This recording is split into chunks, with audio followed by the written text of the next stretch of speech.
Students, class 12th वाले UP board का एक क्वेश्चन रहा जो फिजिक्स में पूछा जाता है लेसन 2 से। कई बार हमने देखा तो यह क्वेश्चन कई बार बोर्ड एग्जाम में पूछा गया था, तो सोचा गया कि आपके लिए एक वीडियो बना के डाला जाए जो आपके लिए एग्जाम में हितकारी हो।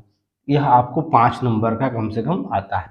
आइए देखते हैं पॉइंट का क्या नाम है। थोड़ा सा यहाँ लाइट की वजह से नहीं दिखाई दे रहा होगा, लेकिन ऑडियो समझिएगा। संधारित्र में ऊर्जा घनत्व के सूत्र का हमें व्यंजक बनाना है। तो पहले संधारित्र क्या होता है। संधारित्र क्या हो, देखिए ऐसे उसकी फिगर होती है ना। यह C1 संधारित्र है, लेकिन यह 2 प्लेटों से इसका निर्माण होता है। संधारित्र का निर्माण आपके 2 प्लेटों P1 और P2 से निर्माण होता है, ठीक है ना। जब इसमें प्लस Q जितना आवेश देते हैं उतना ही माइनस Q आवेश इकट्ठा हो जाता है, उत्पन्न हो जाता है। इसी को हम ऊर्जा घनत्व के नाम से जानते हैं। जहां पे आपका आवेश होगा वहां पे वैद्युत क्षेत्र स्थापित होगा। प्रति एकांक आयतन उपस्थित है संचित ऊर्जा को हम ऊर्जा घनत्व के से जानते हैं। तो हमारे पास संधारित्र है। इस संधारित्र के प्लेटों के बीच की दूरी स्मॉल d है।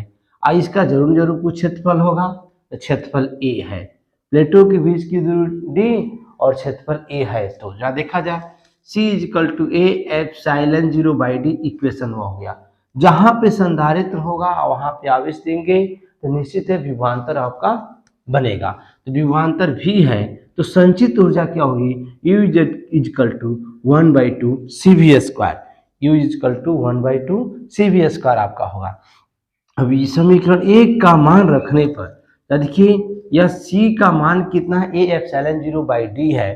तो यही C के जगह पे इस मान को मैंने क्या इनपुट कर दिया, इनपुट करके रखा गया। फिर से देखा प्लेटों के बीच जो वैद्युत क्षेत्र E है, प्लेटों के बीच जो वैद्युत क्षेत्र है, जहां पे बाबू आप सब जानते हैं जहां पर आवेश होगा वहां पर विभवांतर होगी और वहीं पे आपका एक वैद्युत क्षेत्र स्थापित होगा।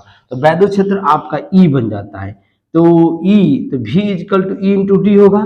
D मतलब प्लेटों के बीच की दूरी, E मतलब विभवांतर, V मतलब विभवांतर, E मतलब आपका वैद्युत क्षेत्र हो गया।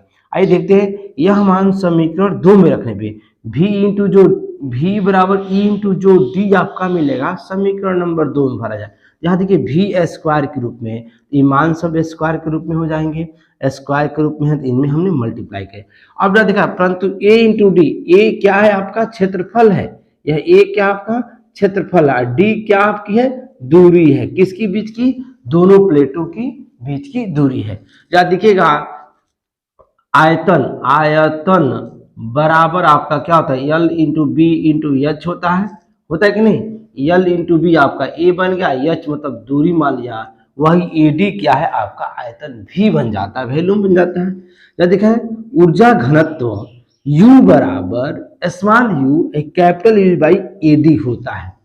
जैसे घनत्व द्रव्यमान बटे आयतन होता है, उसी तरह से U = small u = capital U/AD।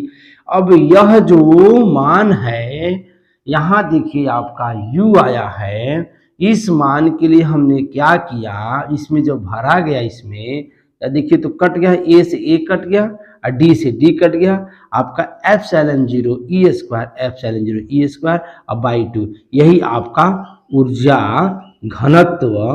घनत्व का सूत्र प्राप्त हुआ। तो दोस्तों वीडियो समझ लाइक शेयर कमेंट जरूर करें। यह 5 मार्क्स का बोर्ड एग्जाम में हमेशा आता है। धन्यवाद।